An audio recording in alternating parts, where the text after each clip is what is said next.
qu'est-ce qui se passe dans la tête des astrologues quand ils parlent de l'astrologie? En réalité, quand vous fouillez un petit peu, vous apercevez qu'ils disent ça parce qu'ils croient que c'est comme ça qu'il faut le dire. Oui. C'est pas forcément qu'ils disent, voilà, voilà. Donc par exemple, si quelqu'un, beaucoup d'astrologues a pu apparaître, oui, là par exemple, on bute encore à nouveau sur un problème de terminologie. Oui. Parce que l'astrologie, c'est à la fois le savoir, mais c'est aussi de quoi le savoir parle. On emploie le même mot. Donc l'astrologie, c'est l'étude de l'astrologie.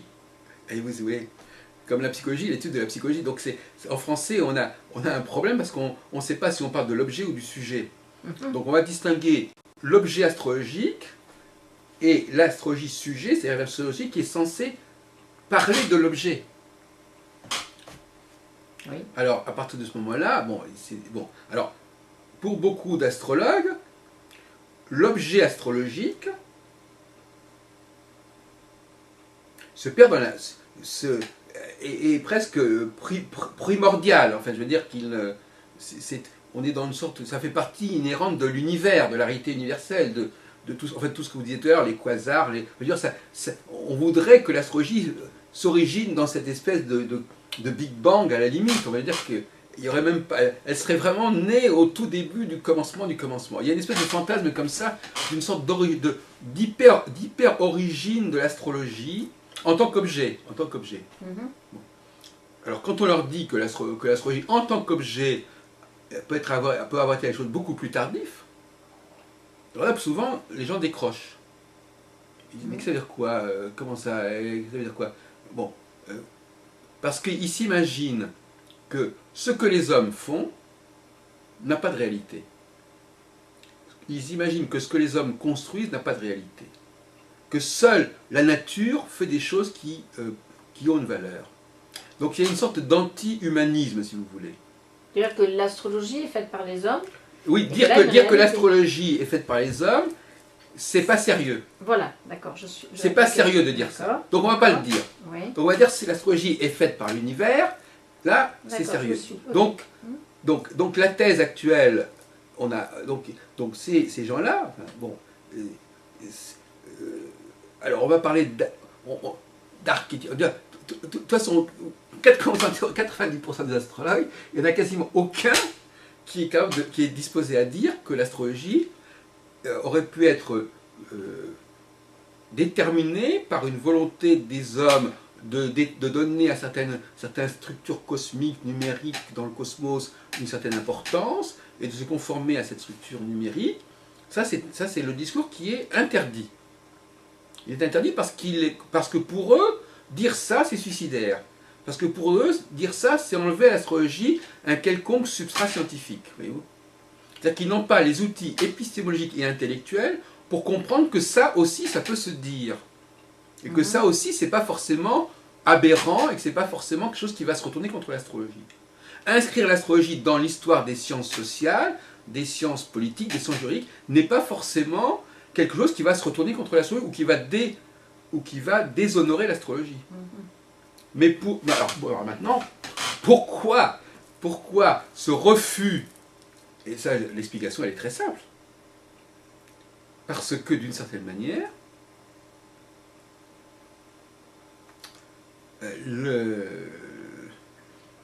la raison pour laquelle on vient à l'astrologie, c'est précisément parce qu'elle est perçue comme quelque chose qui est au-delà de l'humain.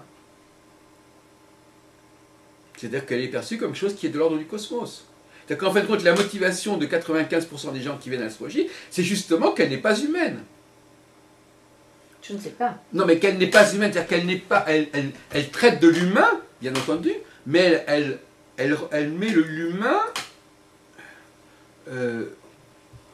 elle articule l'humain sur quelque chose qui le dépasse, qui est d'une autre nature. Oui, d'accord. Bon. Et cette et ça, c'est pas du tout innocent. C'est pas du tout innocent au niveau de l'histoire de la personne, c'est pas du tout innocent. Ça veut dire quelque part que je ne vais pas employer un mot un peu exagéré comme sociopathie, mais il y a quelque part une conflictualité avec la réalité sociale, avec la réalité familiale, avec la réalité de l'époque, il y a quelque chose. Et on parlait de Rudyard, que probablement Rudyard d'ailleurs doit avoir connu, entre parenthèses. Bon. Donc effectivement, le grand problème, c'est que l'astrologie actuellement, elle est investie par ces populations-là. Donc ça devient encore beaucoup plus compliqué que ça. Parce que actuellement, elle est investie, je dirais même instrumentalisée, par une certaine population qui a certains enjeux qui lui sont propres.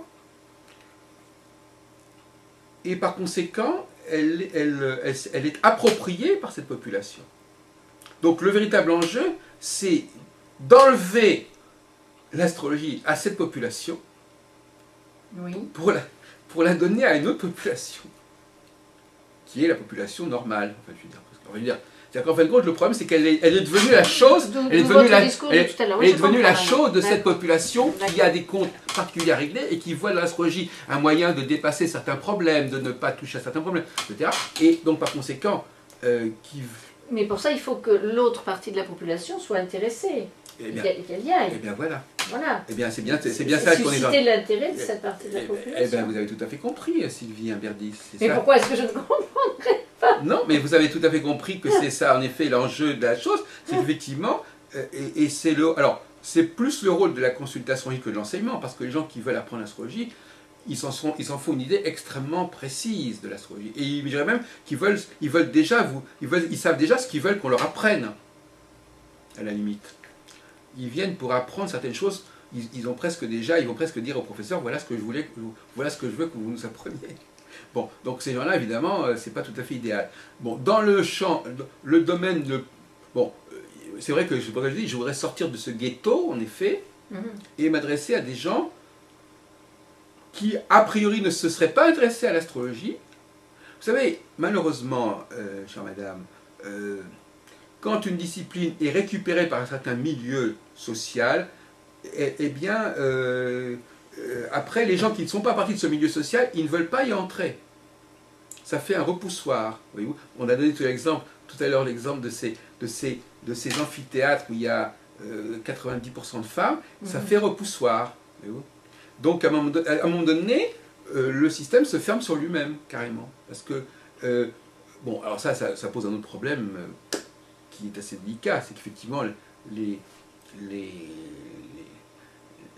femmes et les hommes n'ont pas le même rapport à pas mal de choses. Moi, je suis très spécialisé dans la question de la psychologie masculine et féminine, donc ce côté-là, je peux donner aussi des séminaires dans ce domaine. Mais il est clair que d'une certaine manière, tout à l'heure je parlais, je n'ai fait qu'effleurer le problème, il n'y a pas que cette question de la dualité, il y a aussi le fait que, alors je ne sais pas, vous n'allez peut-être pas être d'accord avec moi, on parlait tout à l'heure de cette astrologie des campagnes et des villes, et l'astrologie des villes étant une astrologie plus étendue, voyez-vous. Étendue dans... C'est-à-dire, comme vous disiez tout à l'heure à propos, c'est-à-dire qu'il s'intéresse plus, qui passe sur des périodes de temps plus longues et qui concerne plus de monde, voyez-vous. Oui.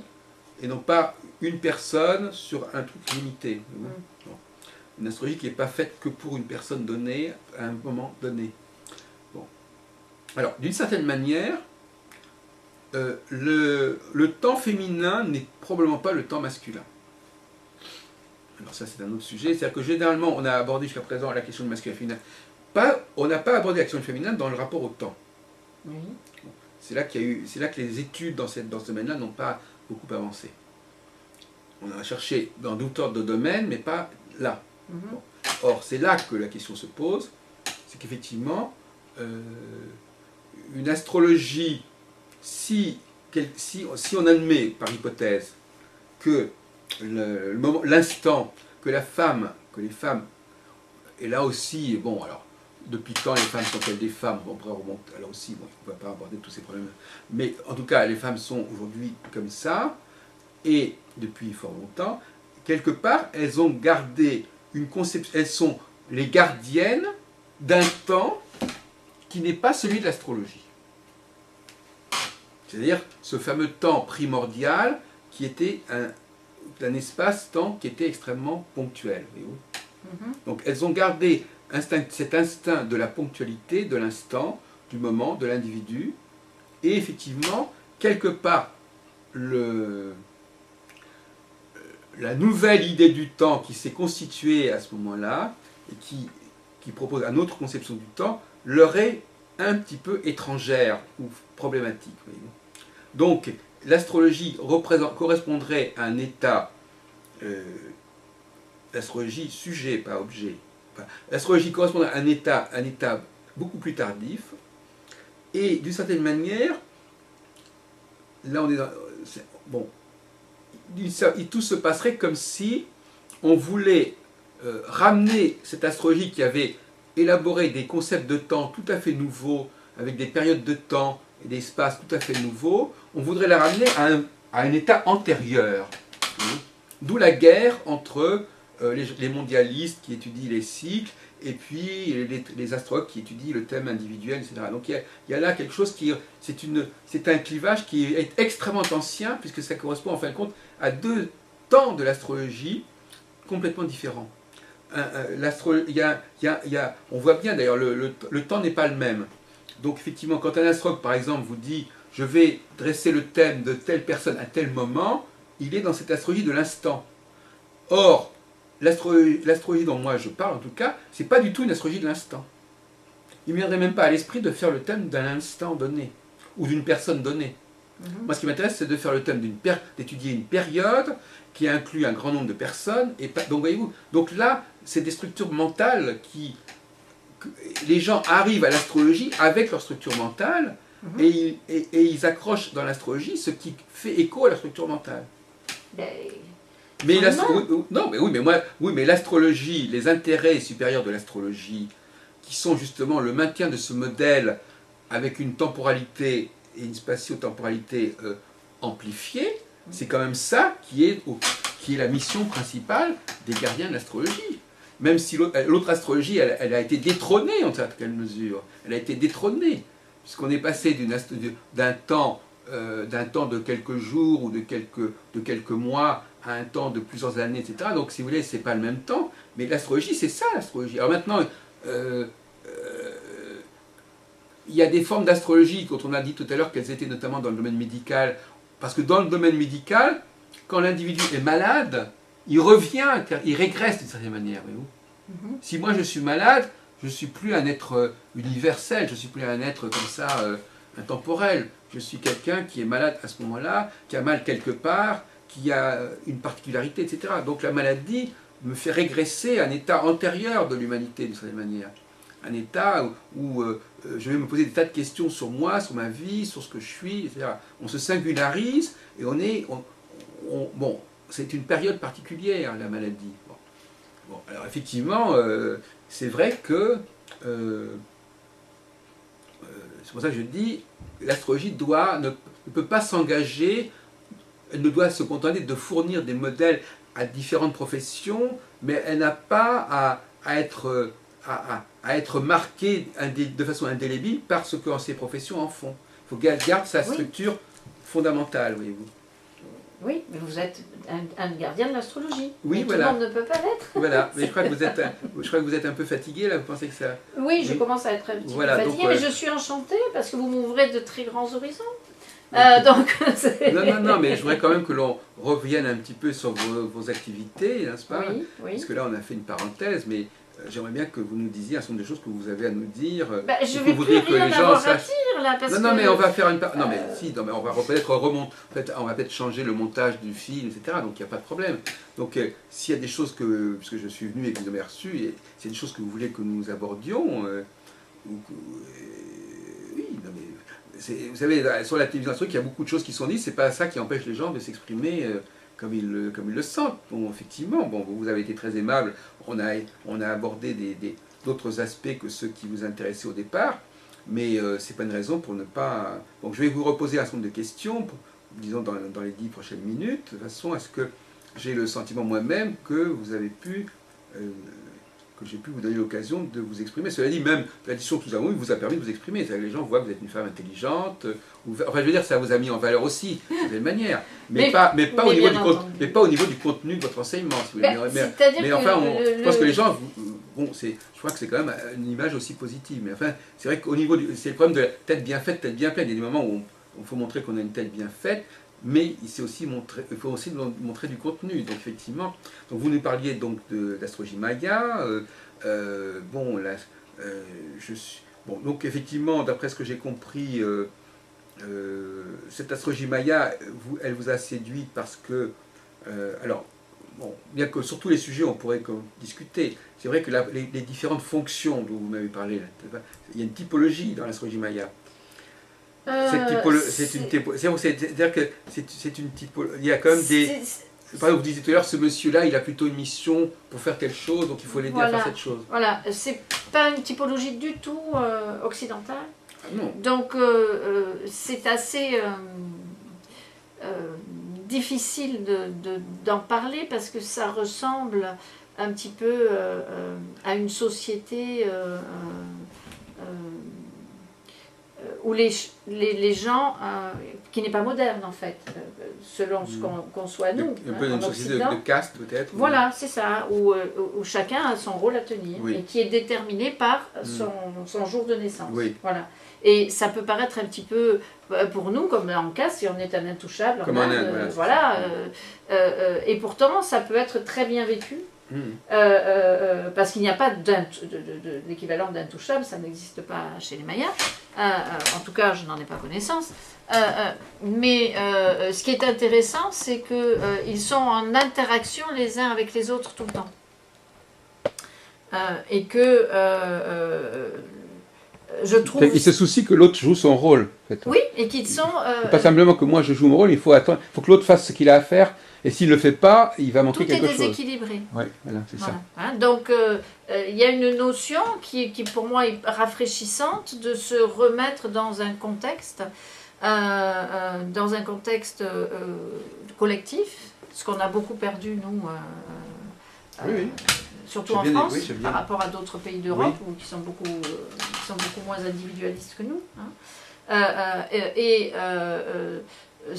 Certaines personnes qui viennent me voir trouvent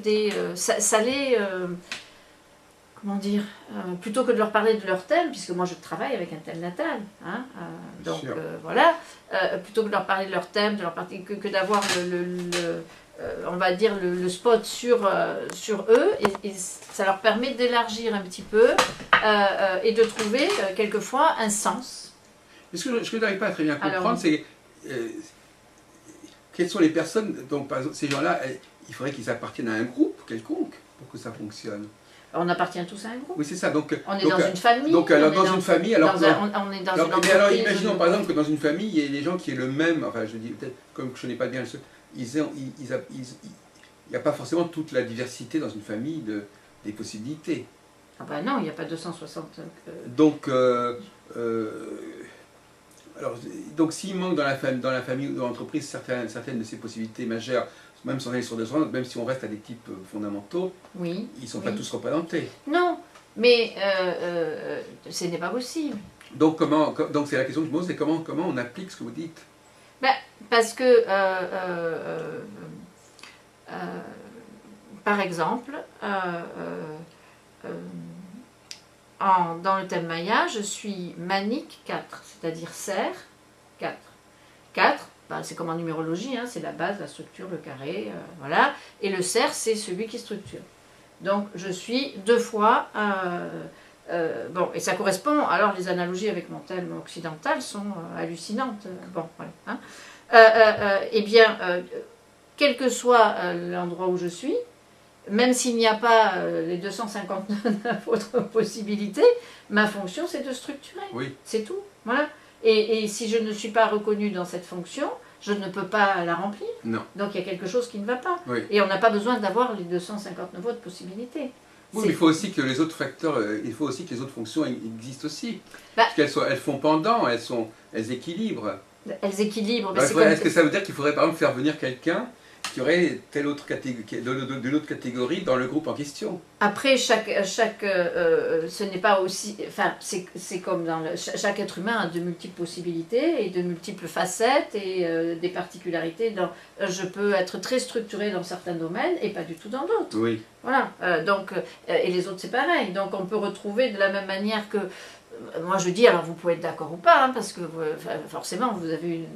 Non, mais oubliez. Pour moi, dans le thème, chaque individu est composé des 12 typologies dont vous parliez. Voilà. Et c'est une évidence. Il peut ne pas en aimer certaines, etc., mais il les a. Et bien là, c'est pareil. On pourrait dire qu'on a, par rapport au Maya, on a ces 260 facettes chacun en nous. Et il y en a certaines qui sont prépondérantes. Ça ne veut pas dire que les autres ne peuvent pas se réveiller à un moment donné précis.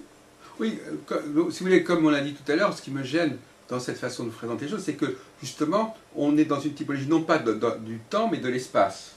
Oui. C'est-à-dire que, effectivement, et tout à l'heure j'ai donné l'exemple de Gauquelin, je disais,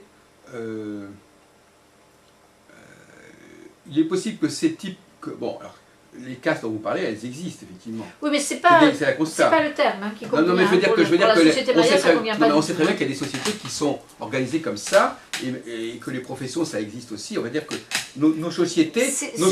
Là, pour faire une analogie, c'est un petit peu trop fort, je veux dire. Hein. Non, disons que chaque individu, on ne peut pas parler de cas, chaque individu, il y a une intention première qui l'anime. Hein.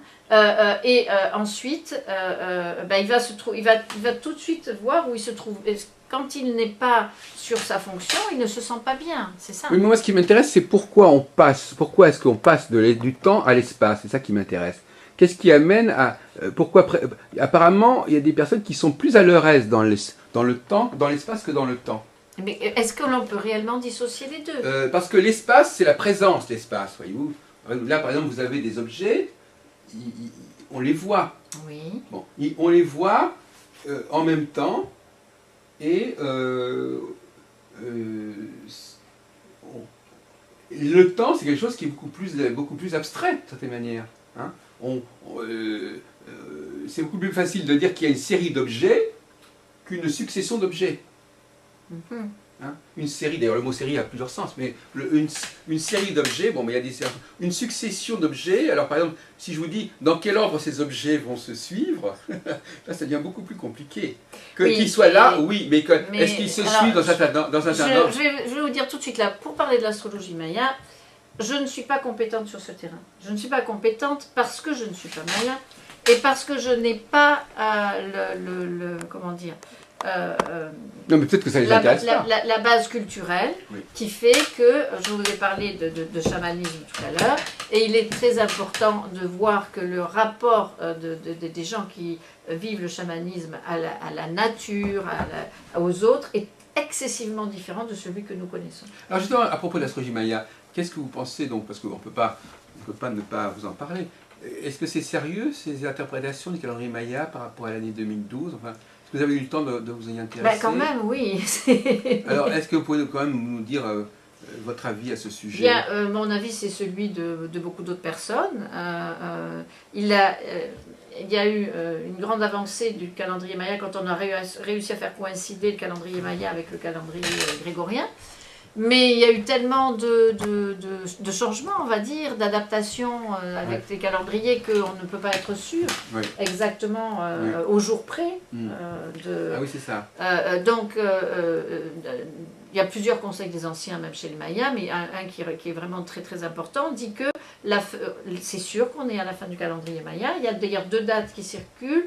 Il y a le 28 octobre 2011 et le 21 décembre 2012. Oui. La plus médiatisée est celle du 21 décembre 2012. Hein.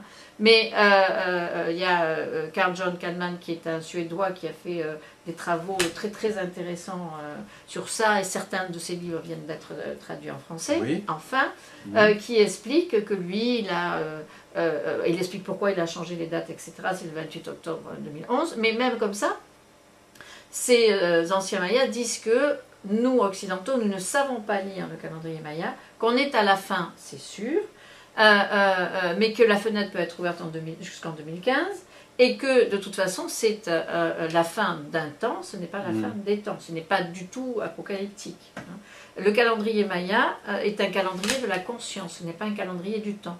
C'est un calendrier qui rend compte de l'évolution de la conscience, non pas... alors là, je vous dis ce qui est dit, hein, ça ne vient pas de moi. Hein. Cette conscience, ce n'est pas l'évolution de la conscience humaine qui mène ça, c'est la conscience qui est écrite dans ce calendrier. Et c'est l'homme qui se dépêche de la suivre parce qu'il sent que c'est important. Et alors justement, puisque vous pratiquez l'astrologie occidentale, pouvez-vous nous dire aussi un certain nombre de choses concernant l'importance et la signification de certaines configurations qui préoccupent beaucoup les astrologues, avec Pluton, Saturne, Uranus, en carré, etc. Et est-ce que ça vous a... Peut-être que vous n'êtes pas du tout intéressé par ça, je ne sais pas. Mais en tout cas, il y a beaucoup de gens qui ont d'ailleurs pensé ou imaginé qu'il se passerait des choses très importantes pendant l'été 2010. Moi, je fais référence au colloque qui a eu lieu au mois de mars 2010. Oui, alors là, vraiment, je suis sur le terrain où je me rends compte que dans l'énergie qui est là au niveau du vécu, de ce que vivent les gens, il y a quelque chose de très important qui se passe. Il y a beaucoup de tensions. Il y a, après, c'est hors de mes compétences. Non, mais je voulais... Oui, mais donc... c'est vrai que je ne m'intéresse pas plus que ça à l'astrologie mondiale. Oui, voilà. Et, donc, voilà, oui. et que... il est évident qu'on est pris dans un tout. Hein, Oui, non, mais justement, tout à l'heure on en parlait, l'astrologie mondiale, c'est pas que l'astrologie mondiale, je veux dire que c'est aussi, c'est peut-être ça la vraie astrologie, en fin de compte, quelque part, à condition de comprendre, à condition d'interpréter les configurations mondiales dans un sens qui puisse faire, qui puisse être compris par l'individu. Tout à fait. Hein?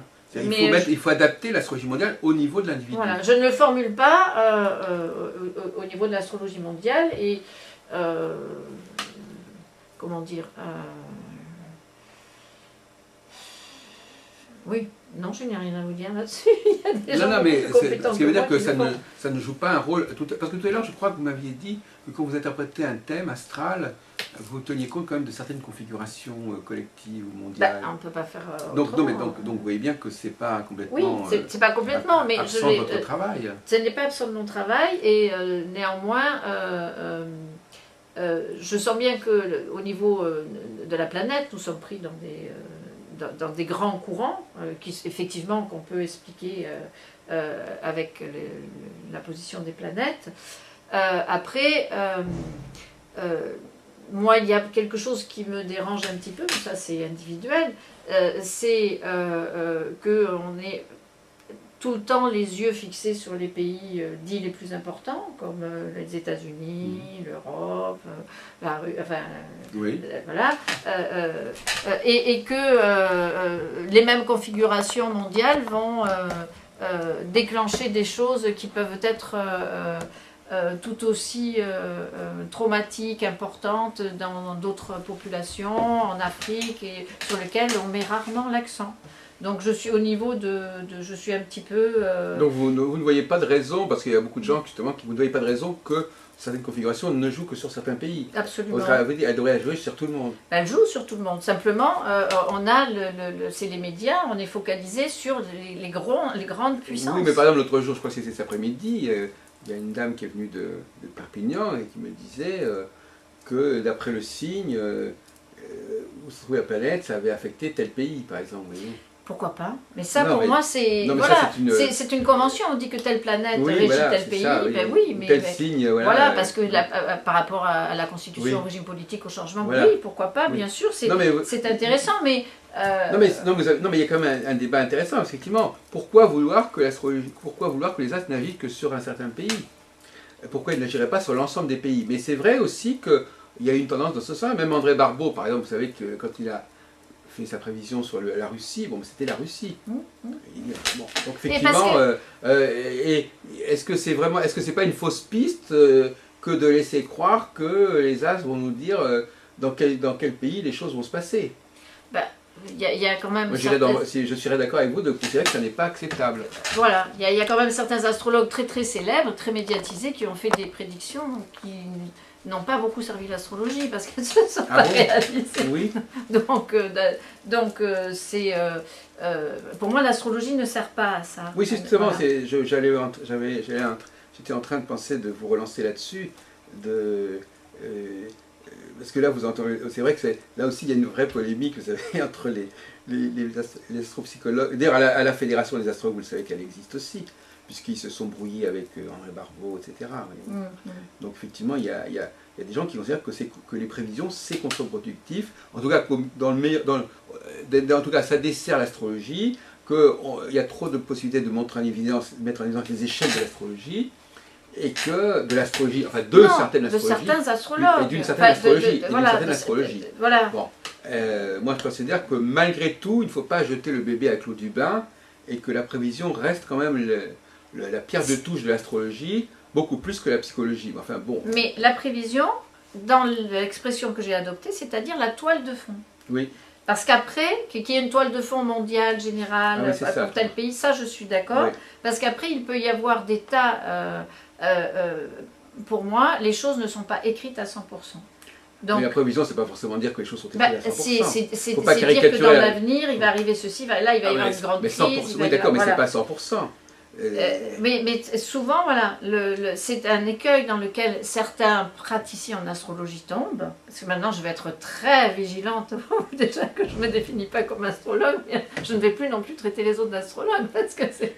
rarement, disons, effectivement. Voilà. Certaines personnes ont une affinité avec une planète. Déjà, on ne réagit pas au contenu des planètes de la même manière. On a des affinités. Ils vont avoir une affinité avec certaines parties du monde. Et cette sensibilité va leur donner des informations supplémentaires qui ne viennent pas forcément de l'astrologie. Et quelquefois, on peut avoir aussi des gens qui pratiquent l'astrologie et qui ont aussi des dons de voyance, des choses comme ça. Toutes ces choses se mélangent. Et à mon avis, ça ne devrait pas, mais... Chacun est comme ça. Enfin, je veux dire, ça peut arriver. On peut avoir quelqu'un qui pratique très très bien l'astrologie et donc il peut arriver que des personnes fassent des prédictions qui soient tout à fait exactes, qui se révèlent. Ça ne veut pas dire que l'astrologie est faite pour ça. Par contre, qu'elle donne la tendance générale d'un moment pour l'humanité, oui, c'est évident. Je voudrais vous poser une question justement sur la façon dont moi j'ai un doute sur un certain point. Bon, le mot dire, effectivement, la notion de bénir et de maudire, hein, puisque on parlait de prédire, tout ce qui est autour du dire est intéressant. Mais je me demande, enfin vous allez me dire si je me trompe ou si vous êtes d'accord avec moi, je crois que l'astrologue, il a la puissance du verbe de l'astrologue. C'est-à-dire qu'en fin de compte, je me demande s'il n'y a pas beaucoup d'astrologues qui intimement sont convaincus qu'en fin de compte, ce qu'ils disent est forcément vrai. Parce qu'ils le disent, et qu'à partir du moment où ils l'ont dit, ils ne l'ont pas dit par hasard, et que quelque part, moi souvent par exemple, j'entends des gens qui me... Je sais pas, moi j'entends parfois des astrologues parler...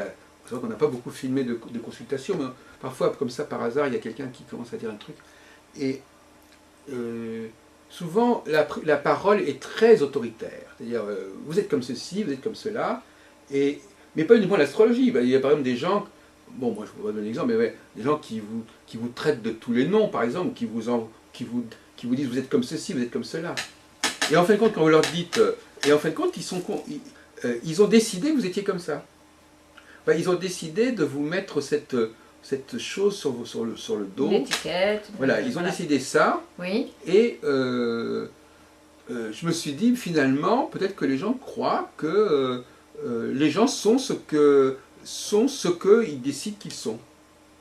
C'est-à-dire que si moi je décide que mon client est comme ça, eh bien je n'ai qu'à lui dire que tu es comme ça. C'est pour ça que j'ai trouvé que les niveaux de conscience étaient très très précieux pour moi dans la consultation. Ah oui. Parce que je ne peux pas dire à une personne qu'elle est comme ça, je vais lui dire telle configuration, si vous la vivez à un certain moment à ce niveau-là, ça peut donner ça.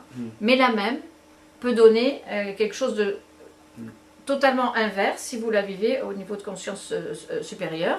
Ce qui fait que je ne peux pas dire à une personne qu'elle est comme ça ou comme ça. D'ailleurs, une fois, j'avais un couple qui avait fait faire la comparaison de thèmes, il lui avait dit, oui, mais alors si je comprends bien, parce qu'il y avait chaque fois niveau 2, niveau 3 dans le thème, si je comprends bien, si on vit tout le temps au niveau 3, c'est parfait. Ben, c'est exactement ça. C'est la relation et ce que les gens en font, et ce n'est pas écrit. On va voir dans le thème quels sont les points où il peut y avoir des tensions, des frictions, des incompréhensions, mais chacun a la liberté, une fois qu'il est prévenu. Mais est-ce que vous ne pensez pas, par exemple, que dans l'enfance, les enfants sont marqués par ce qu'on leur dit? Toi, tu es comme ceci, toi, tu es comme cela. Il n'y aura pas autant de psychologues. Est-ce que ce n'est pas, non, mais est-ce que ce n'est pas ça qui fait que quelqu'un, quand on dit à quelqu'un, je vais vous dire qui vous êtes, est-ce que ça n'est... Mais qui peut se permettre de dire ça? Est-ce que ça n'est pas une façon de vouloir retrouver... est-ce que les gens ne sont pas justement... ce que les gens appellent leur être ou leur personnalité, est-ce qu'elle n'est pas structurée parce que leur entourage leur envoie, leur met sur le dos L'astrologie n'a rien à voir là-dedans, c'est une évidence que c'est les oui, mais si l'astrologue justement s'imagine que son rôle est de retrouver ces choses-là, qui constituent justement l'identité de la personne. Si une personne se dit je suis comme ceci, ou plutôt on m'a toujours dit que j'étais comme ceci, on m'a toujours dit que j'étais comme ceci ou comme cela, elle attend que l'astrologue trouve dans son thème ces choses-là qu'on lui a toujours dites. Est-ce que les gens n'existent pas par rapport à ce qu'on leur a dit plutôt que par rapport à ce qu'ils sont, à ce qu'ils seraient intrinsèquement, si tant est que ça Alors, c'est intéressant cette histoire de la parole, parce qu'effectivement, nous sommes tous... Moi, je ne parlerai pas du verbe, hein, parce que pour moi, le verbe, intrinsèquement, c'est quelque chose de... Eh bien, je vous en prie. Voilà, je me contenterai de la parole. D'accord. Voilà. Mais, une fois, en consultation, une dame qui vivait quelque chose de très, très douloureux me dit, de toute façon, je suis lâche, je n'ai pas de courage, je suis... et alors j'ai regardé le thème et je me suis dit, alors là, vraiment, avec une lune en scorpion comme elle est là, il y en a beaucoup à disposition. Peut-être que vous ne l'utilisez pas, mais le courage est à votre disposition. Ça ne veut pas dire, c'est pas parce que je le redis, je l'ai dit tout à l'heure, pour moi, le thème d'une personne, ce sont les outils qui sont à sa disposition, ce n'est pas ce qu'est cette personne. Donc, le thème ne peut pas, quand on voit, si je vous donne un thème là, vous ne pouvez pas savoir si c'est le thème d'une société, d'une table, d'un chien, d'une personne. C'est le thème d'un moment du ciel comme ça. Il ne comporte pas, même si on sait que c'est le thème d'une personne, il ne comporte pas le niveau de conscience de cette personne. Il ne comporte pas quelles sont ses expériences, ses acquis, etc. Pour moi, c'est une charpente énergétique très intéressante, très importante, mais ce n'est pas la personne. Et moi, la question que je vous posais, c'était comment se constitue l'image que la personne se fait d'elle-même? Parce que finalement, quelque part, elle joue un rôle énorme, apparemment, moi, pas dans mon travail à moi, mais dans le travail de beaucoup d'astrologues, il s'agit finalement bel et bien de cela, de retrouver une corrélation entre l'image que la personne se fait d'elle-même et ce qui serait dans le thème natal. Même si vous, effectivement, dans certains cas, vous dites qu'il y a un décalage, et que ce décalage, il est important de le faire apparaître. Mais malgré tout, est-ce que ça n'est pas un mirage? Est-ce que ça n'est pas quelque chose de quasiment aberrant? Enfin, l'idée que les gens se font d'eux-mêmes, est-ce que c'est sérieux finalement? Est-ce que les gens se connaissent et est-ce qu'il y a quelque chose à connaître? Est-ce que cette histoire de l'être de la personne, c'est quelque chose qui a... Alors ça a quelque chose au niveau du karma. Alors il y a tous ceux qui veulent récupérer l'astrologie au niveau karmique. Alors là, effectivement, on va dire que le thème astral va... correspond à... Mais là encore, dans le karma, l'astrologie karmique, elle est quand même historique. Elle nous répond, elle dit, voilà, c'est des choses que vous avez accumulées, c'est des choses qui se sont passées. Mais donc, est-ce que les gens ne seraient pas simplement le résultat de tout un ensemble de situations aléatoires dans lesquelles on les aurait mis, ou avec des gens qui les auraient traités d'une certaine manière Est-ce que l'astrologie doit traiter de ce domaine-là? Parce que toute l'impression, c'est de savoir, est-ce que l'astrologie doit... Ou alors plus exactement, l'astrologie, en tout cas, ce n'est pas sa vocation première. Que tel psychologue fasse ça c'est notre problème. On fait toujours la part. Il y a l'astrologie pure et dure, et puis effectivement, que dans sa pratique, tel métier s'intéresse à ça, qu'un psychanalyste utilise l'astrologie comme outil qui va lui permettre de mieux connaître ses clients, de leur poser certaines questions sur à quel moment certaines choses sont produites. Mais d'une manière générale, qu'est-ce que vous pensez, Sylvie, de de l'objet même de l'étude que vous faites quand vous essayez de comprendre qui est la personne. Cette personne qu'on veut décrire, qui fait qu'elle est devenue ce qu'elle est devenue et qu'elle pense ce qu'elle pense d'elle-même. Est-ce que c'est... Non, parce que le grand problème, c'est de ne pas appliquer l'astrologie à quelque chose qui lui-même ne fait pas sens, si vous voulez. Oui. Hein? Par exemple, tout à l'heure, on a parlé des professions. Gauquelin a passé toute sa vie à étudier les professions. Est-ce que la classification professionnelle fait sens véritablement? Elle correspond à une certaine réalité sociologique à un certain moment, c'est vrai, mais est-ce que dans l'absolu elle fait sens? Puisque l'astrologie, quelque part, est assez proche de l'absolu, enfin je sais pas, bon, effectivement, en tout cas, elle a beaucoup de recul. C'est pas sûr. C'est pas sûr qu'il y ait vraiment que l'astrologie est à dire qu'il y a des gens qui sont plutôt martiens, ou plutôt jupitériens, ou plutôt saturniens. C'est tout le problème à la fois de la typologie et à la fois de l'être, de la personnalité qui m'interpelle. C'est pour ça que vous êtes dans le... C'est pour ça qu'il y a des astrologues qui sont dans le champ spatial. Voilà, les annules sont comme ceci, il y a des groupes qui sont comme cela, et puis ceux qui sont dans le domaine du temps. Alors eux, finalement, ce que les gens sont ou ne sont pas, c'est pas très important. Oui. C'est simplement pour voir apparaître qu'il y a des façons complètement différentes de travailler, Moi, de penser l'astrologie. Comment dire, l'astrologie vraiment me passionne. Je suis toujours émerveillée quand quelqu'un vient me voir. Bon, avant que la personne arrive, je fais son thème, et puis je regarde un peu les transits, tout ça, et je dis, bon, apparemment, ça devrait se situer dans tel domaine. Voilà.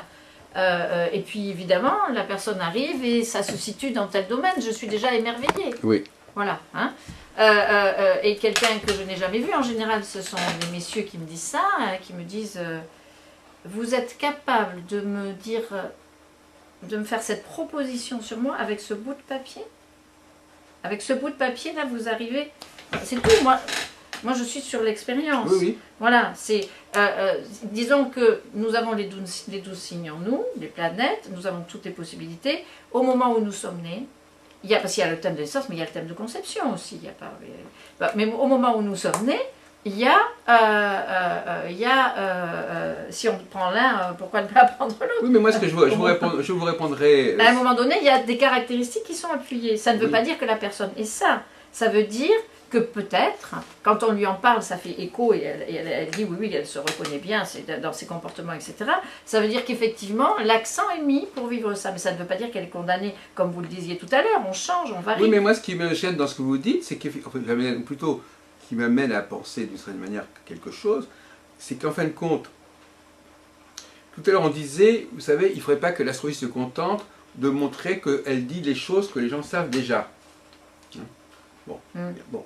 Et là, en effet, là, par exemple, en l'occurrence, dans l'exemple que vous m'avez donné, bon, vous avez dit à la personne des choses qu'elle savait, mais elle est étonnée que vous puissiez le savoir. Oui. Bon, et ça, il faudrait quand même s'interroger sur cette... C'est pas que je le sais, c'est c'est que je lui dis, voilà, il y a telle caractéristique qui peut être appuyée dans votre comportement. Oui, non, mais je veux dire que lui, ce qui vous émerveille et ce qui l'émerveille, c'est que par l'astrologie, on puisse retrouver quelque chose que lui, il sait par ailleurs. Moi, voilà. Enfin, qu'il fait partie de son univers mental. Ce qui est...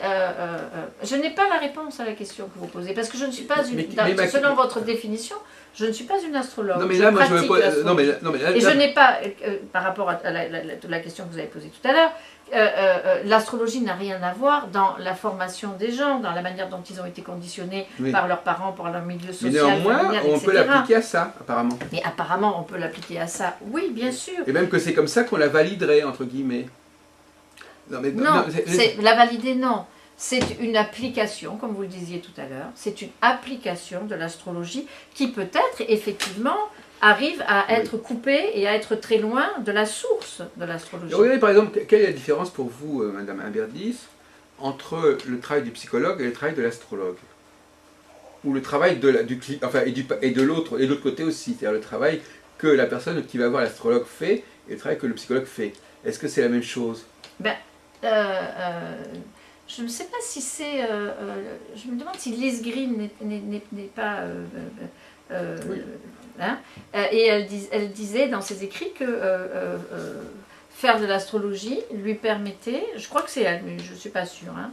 En tout cas... Et là, elle parlait quasiment comme un psychologue se servant de l'astrologie, justement. Voilà. Donc là, Et voilà. Mais elle disait que quand elle avait la carte du ciel Oui. de quelqu'un d'un client devant elle, elle pouvait gagner 1 an d'investigation Oui. parce qu'elle savait exactement où étaient les Mais nœuds.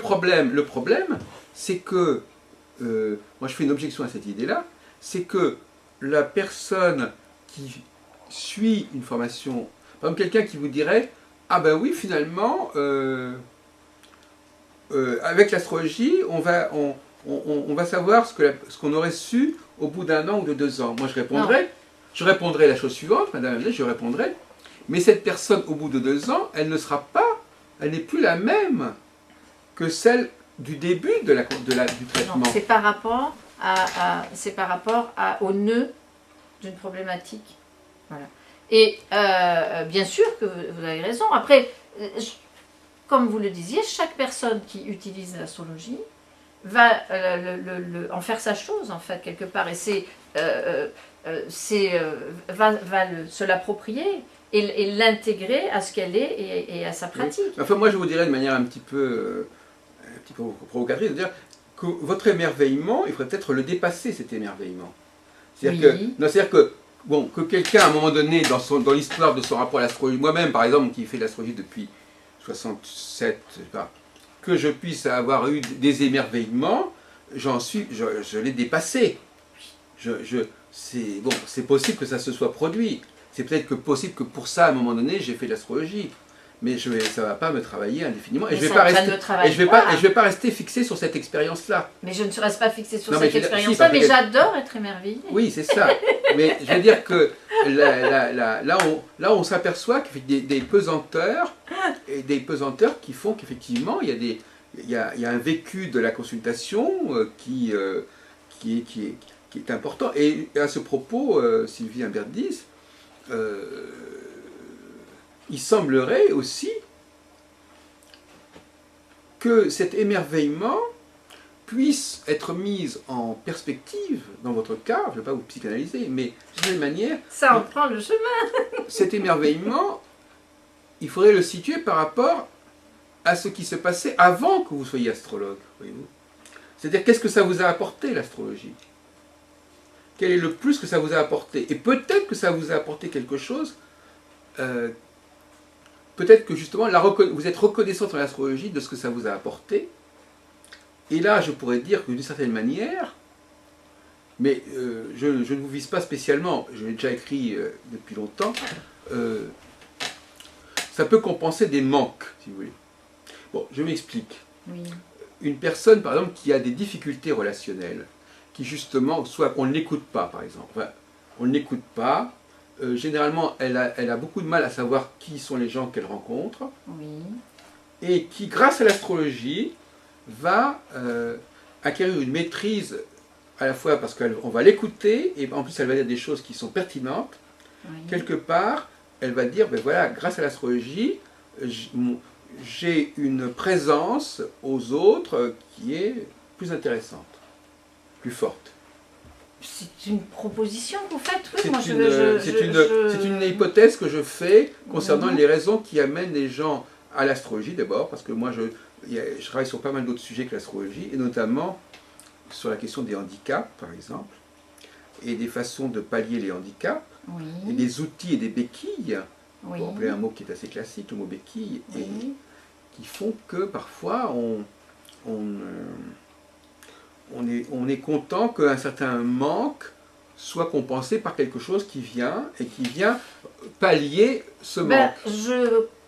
Il me semble qu'une partie du génie de l'être humain, c'est de savoir compenser ses manques et les sublimer. Exactement. Et si chez moi ça s'est passé grâce à l'astrologie, je remercie l'astrologie et je n'ai pas la prétention de faire de l'astrologie comme vous en parlez. Je pratique un outil qui apparemment est apprécié Et je n'en demande pas plus. Je ne me pose pas toutes les questions que vous vous posez sur... par contre, je suis très intéressée sur revenir à la source de l'astrologie, etc. C'est particulièrement intéressant, ça ouvre des tas d'horizons. Mais en même temps, je n'ai pas, moi, la prétention d'être une théoricienne de l'astrologie et d'être la gardienne de l'astrologie. Non, mais justement, la question c'est qu'effectivement, vous l'utilisez... Enfin, on ne va pas revenir sur ces questions délicates, mais effectivement...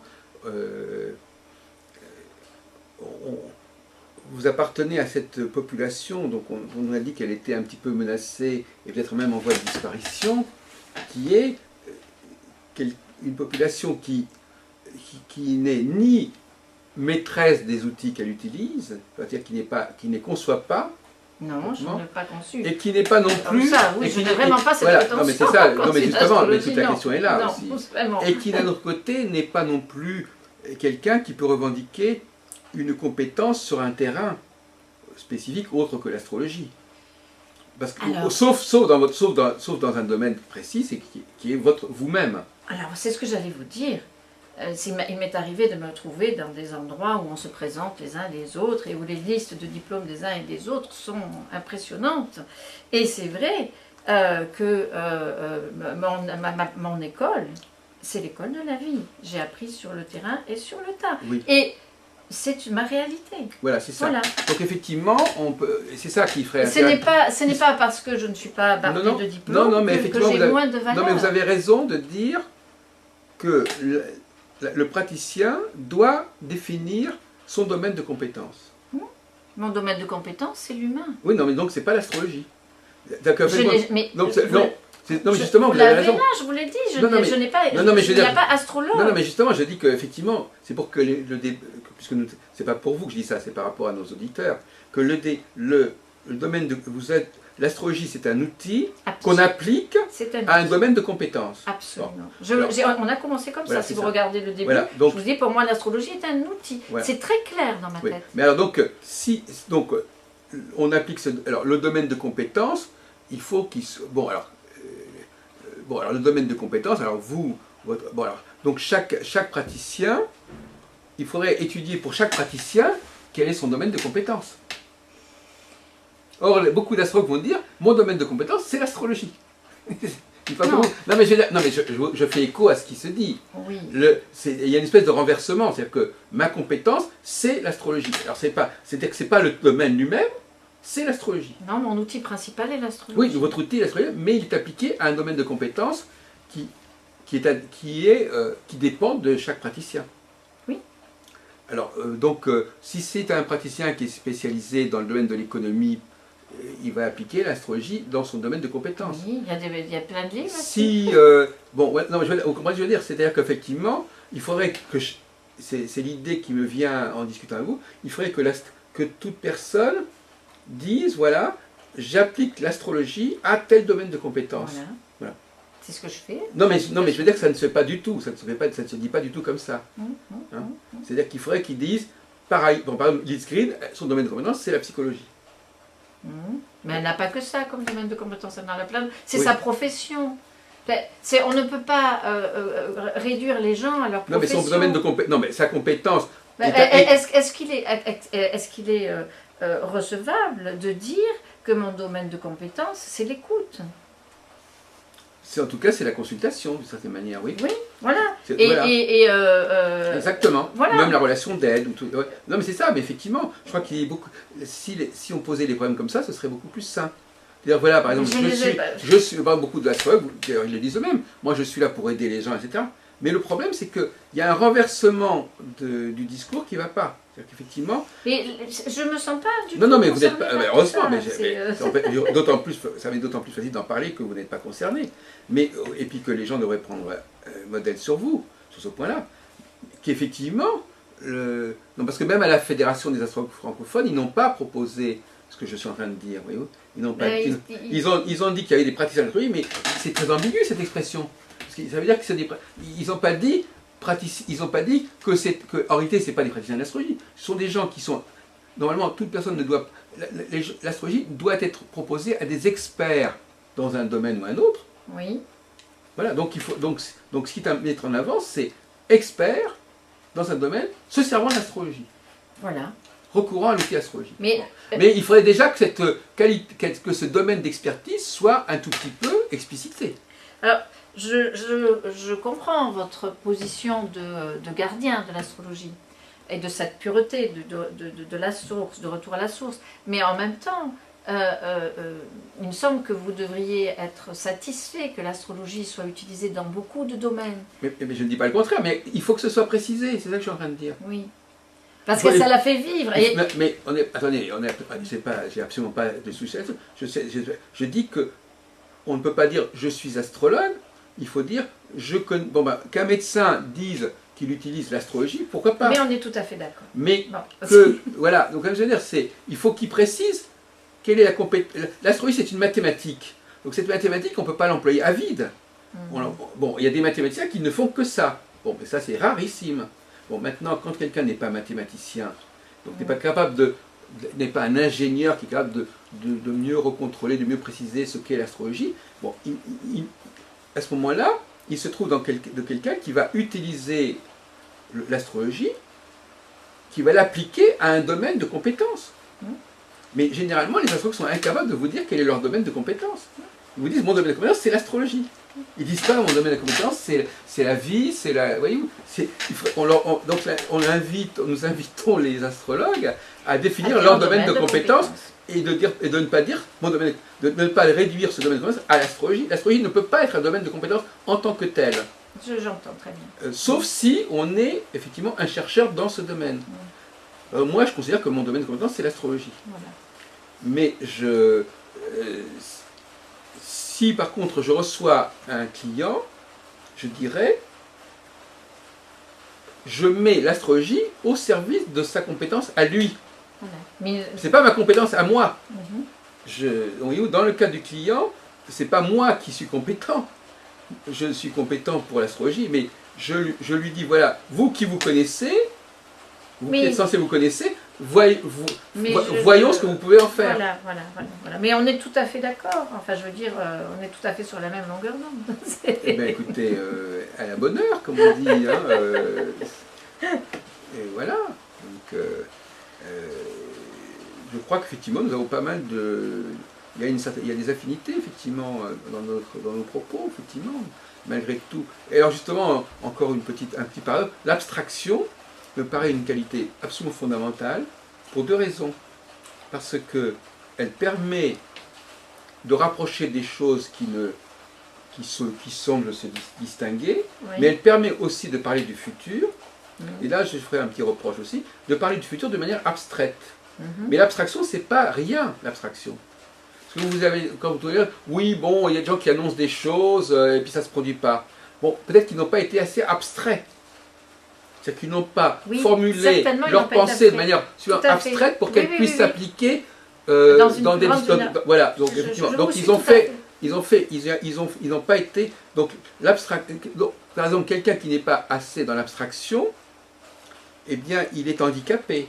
Parce qu'il n'arrive pas à connecter les choses entre elles, il n'arrive pas à identifier les points communs, il n'arrive pas à voir comment les choses se profilent. Donc c'est une qualité absolument... et qui est quand même relativement répandue, je m'empresse de le dire. Je crois que, moi en tout cas, les clients auxquels je m'adresse sont des clients qui ont une faculté d'abstraction. C'est-à-dire qu'ils sont capables, quand je leur dis quelque chose, de le relier à quelque chose qui fait sens pour eux. Et en réalité, c'est bien ce que l'astrologue attend de son client, de cette manière. Hein? Il attend de son client que les outils, aussi abstraits soient-ils, c'est pas lui qui doit les rendre concrets. L'histoire de l'astrologue ne peut pas être concret. C'est ça la différence avec le voyant. L'astrologue doit rester dans l'abstraction.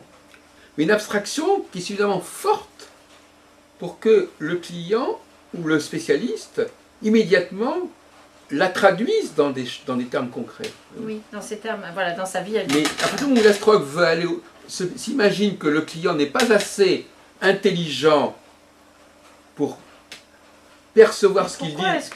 Pourquoi est-ce que nous... Enfin, je ne comprends pas pourquoi est-ce qu'on penserait que le client n'est pas assez intelligent. Parce que c'est comme ça que ça se passe. Si je lui mets les points sur les i, si au lieu de lui donner de l'abstraction, je lui donne un contenu soi-disant qui est nécessaire parce qu'autrement il ne va pas comprendre, il ne va pas savoir. En faisant ça, je gère.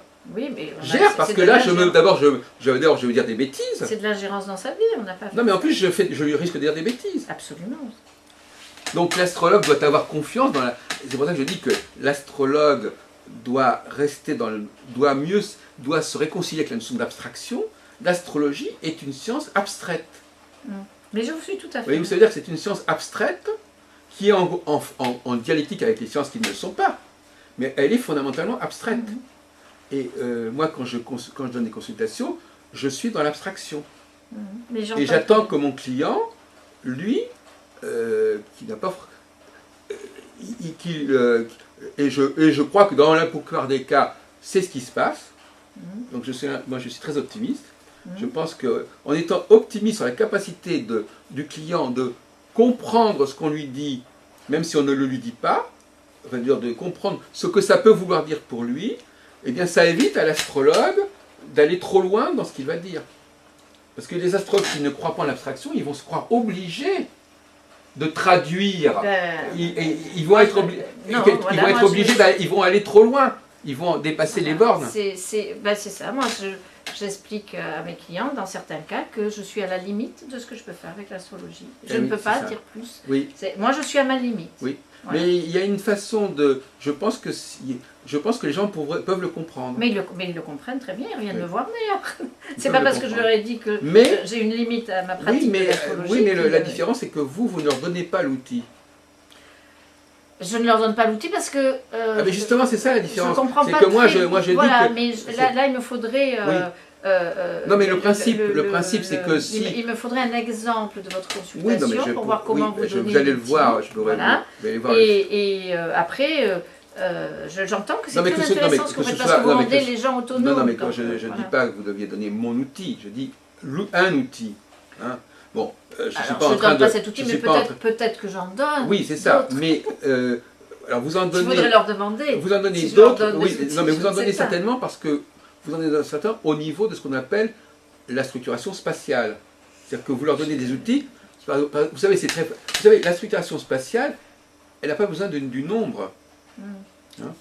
Vous dites à quelqu'un, vous êtes comme si vous ne lui donnez pas de date, vous ne donnez pas de chiffres. Donc effectivement, il est possible que vous leur donniez des outils de ce type-là. Des outils qui ne sont pas numérisés, qui ne sont pas numériques. Mais dès que vous êtes dans la prévision, vous êtes dans le nombre. Donc à ce moment-là, vous êtes obligé de leur donner